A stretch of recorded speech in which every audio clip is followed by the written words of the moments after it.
This is what's going on with you right now, how the way God is having you going right now. Yo, you deserve this. So why are you downplaying yourself every time?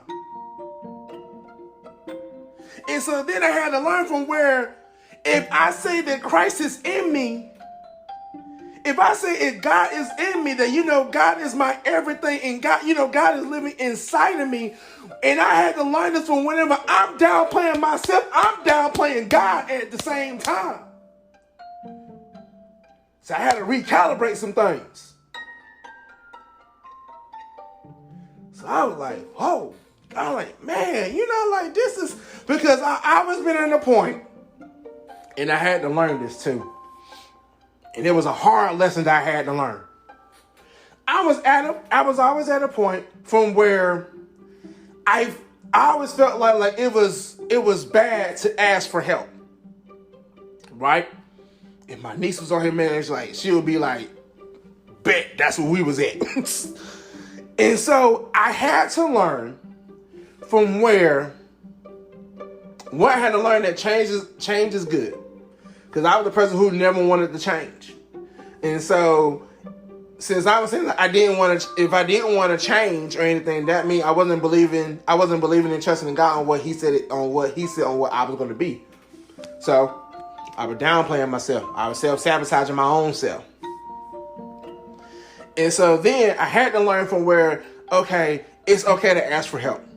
Y'all been hearing me lately for the past couple of times, like, yo, it's okay for you to ask for help. It's okay for you to be able to go and reach out to somebody. Yo, just like from where I said on here one time before, from where like, yo, if you need to go get counseling and everything, yo, it's okay for you to go get help. I was at a point like, yo, like, that joint is crazy. Like, I don't need any help and everything. But I was sitting right here displaying my own self. That means I was displaying God. Just sitting right here talking about I didn't need any help. Which I needed a whole lot of help. And so like now, I said, man, I said, just like we were talking about on yesterday, yo, I gotta recalibrate some things. I gotta change some things up. Just like how the way I was saying yesterday that like I was so proud of my wife Latasha from where she is at a point from where she was looking at herself in the mirror, and then she was like speaking positive thing about herself in the mirror and everything like that. For now she was at a point right now from where like she was making her own self blush, and so she said, yo, I look cute, I look sexy and everything. And so I'm like, yo, I'm so proud of her for getting to that point from where that she don't see from whatever. And one time she was at a point where she was like, man, I see nothing but a mess right here. But now she said, I see on what God is making and turning me into. So I thank God for what he is turning me into. And I had to learn the same thing from where, yes, even though I'm a double amputee, but yo, God, you done made some changes in me. You done recalibrated some things about me and everything. Yo, so now I'm at a point right now saying like, yo, even though I'm in a wheelchair right now, doesn't mean I'm not going to be in this wheelchair any long. And I know that I gotta go through the process to get to the point from where not only that I'm right here trusting and believing in God, but I also gotta have the self-confidence in myself to say, yo, God, you made me for a purpose, so I have to go out. I gotta talk it, I gotta walk it, I gotta live it, the purpose that you have given me. And I'm learning this like every day. Yeah, the black couch is necessary at times. Yeah, yes, it is. And so it's like now I'm at a point, I had to be at a point from where I had to change how the way I say it about me. Because I was one of these. I'm telling you, like I said, we keep it honest, open, and transparent up in here. I'm trying to say, I'm keeping it hot. And I'm also living in thankfulness on this. From where, even though I knew I can do it, I still self-sabotage myself and talk about I couldn't do it. it was like several things. It was like, you know what? If we do this right here, we do this right here, do this right here, then we can do this right here. But then I got to the point where if I do this right here, I might put us in trouble right here, or I might do it. And then I get to the point where I self-sabotage and talk myself out of it and say, you know what? I can't do it. For then now, it had to get to the point right here. So yeah, like, look, I prayed about it and talked to God about it. I said, well, look, let me talk to my wife about this thing. I talked to wifey. Wife would be like, well, baby, whatever God gives to you, yo, we're like, let's roll with it. And so then I had to get to the point where I was like, okay, God, I'm trusting in you. God, you show me this, yo, I got to walk this thing out. I got to do this thing right here and everything like that. And then we go forth and everything like, yo, I had to get to the point from where what I'm not going to do is start doubting God. If God says he's going to make Motivated to the Max, not only, look, the promise is already being made, and now it's about to be going better. I done went from Facebook Live, now we're on podcast. Now, I'm trusting and believing that God gonna take it from, like, we're still gonna keep podcasts, be on podcasts and everything, and then it's gonna be on radio. And then from when we go from podcast to radio, and then this thing go to TV, so that, yo, I'm trusting and believing that, yo, God gonna make this thing great. But I have to believe it. I gotta trust and believe in God. Just like I look at the things on right now, and this is why I say that the Princess of Poetry is such a hero to me and everything, despite everything on what she's going through. Everything on what she's going through. She's still holding on to God. She's still trusting me that God said that I am healed. She's like saying, yo, God said this is gonna happen, that's gonna happen. She is holding on to that thing real tight, and she's not gonna let it go.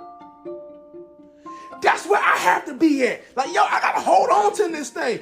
Yes, it has been time for where I wanted to let go, and then you know how you feel like you're skydiving, and then you just want to feel like you're just floating in the air, and then like you have nowhere to go, that you're just floating in the air. Like, yo, I had to focus on the things where I got to hold on to God. I got to hold on even though I feel like I'm falling down, but I got to hold on to God to help keep me up. So I had to recalibrate some things. I had to change up. Man, just like we always saying that, yo, like, yo, oh man, Lord, like, take me higher. Lord, bless me to do this, bless me to do that, and everything like that. But then, like, once we get into that point, and from when we get up to that level that God wants us to be at, but then for some odd reason, some of us want to feel like that we can't handle it. If you wasn't able to handle it, God wouldn't put you up there if you couldn't handle it. I had to learn that. I had to learn. That was the point from where I thank God for where God had placed me where I need to be at, from where I can be teachable and from where I can learn to do the things of what I need to do. This is why I tell you some things about me right here. I was at a point for where I didn't want nobody to tell me on what to do. But I had to learn that I had to learn how to be teachable. I had to learn to be like, you know what? I need to listen. I need to watch. Because sometimes people are not going to tell you face to face. Sometimes their actions will show you on what you really need to do. And so, like with me, I am very observant. I sit and I wait, and I'm telling the Princess of Poetry, she can tell you right there. She knows what I'm thinking before I even say anything. She be like, nephew, don't do it. Don't say it. Don't do it. Just tighten up. Don't say nothing. I mean, she knows me to the T. Pastor Brandon, Pastor Omar know me too. They know the times where I have spent with them, they know me quite well because they know I will be the first one about to be saying something. And so when they had to get to the point, I said, don't you say nothing. And from where now, I had to be at the point from where I'm learning how to be observant, from where I say, you know what, they're teaching me. I said, how the way they teach me, they're not coming to me and saying, well, look, you need to do this. It has been some time where I had to sit and watch, and by me watching, they are teaching me on what I need to do and how the way I need to go about things, because I can't be the one to always get ready to go and get ready to be popping off on everybody. I had to learn how to sit there, be observant, to be quiet, and then God teach me, show me, or tell me how do I need to go and talk to this person, or how do I need to go handle this situation over here from where I would not be out your presence. I had to recalibrate how the way that I function. I had to recalibrate some things. Just like we're not even having any legs, not having like my natural legs right now. Shoot, I got 2 prostheses over here that I'm gonna be doing therapy to get back in therapy with, so I can start back walking again.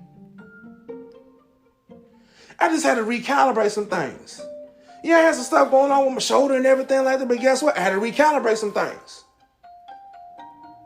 I had to get to the point from where I had to go in I had to go in. I had to read. I had to study. I had to pray and meditate. I had to get to the point, from where I am starting to okay, Lord, I think like just sitting right here watching on the computer screen and stuff right now. God is literally just showing me like a shell just being cracked, and it's like my whole shell is like coming down right now.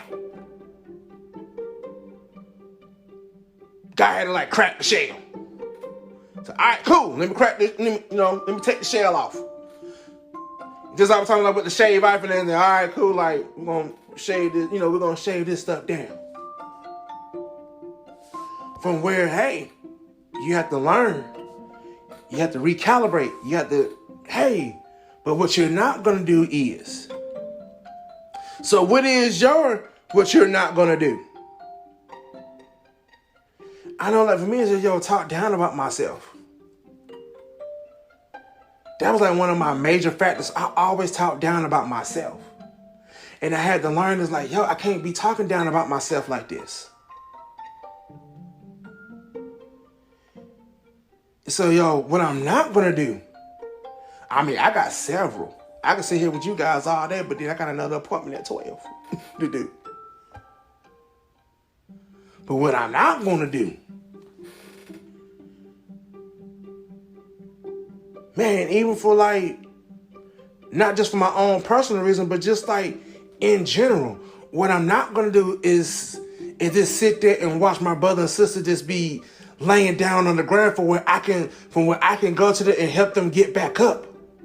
I can reach out my hands and say, come on, you can do this, and help pull them back up.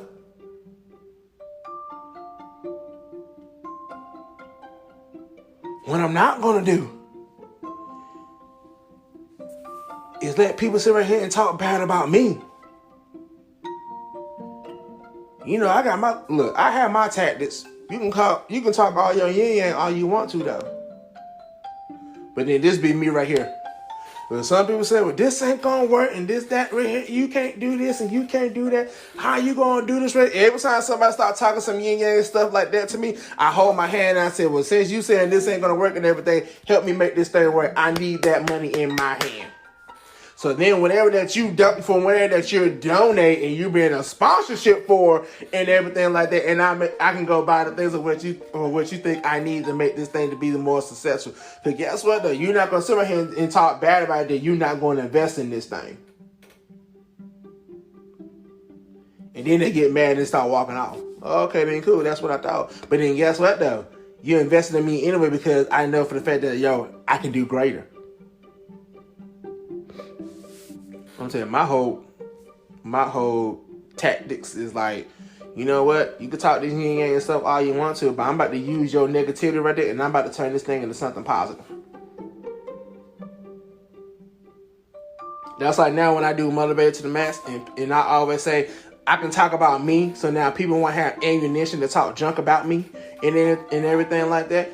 Cool. Okay, cool. You can talk all your junk all you want to and everything like that, but then guess what? Half of the people already done heard that. So, you know what? He already said that about him. So, I mean, like, you ain't got nothing new. You ain't got nothing new. There ain't nothing new. Like, he said that before. So, what else you got? And now you ain't got no ammunition to talk junk about me. I talk about myself all day. I got no problem talking junk about me. I'm good for it. I can sit right here and I can do it all day.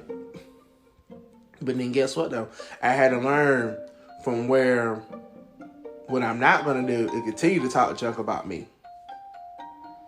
I'm just gonna get my stuff on out there for where that other person can't talk to, but then I had to really learn for where the junk that I talk about me, I had to learn that, yo, I can't believe the stuff of what I just said bad about, on what I said bad. I know that made no sense to no people, but it makes sense to me.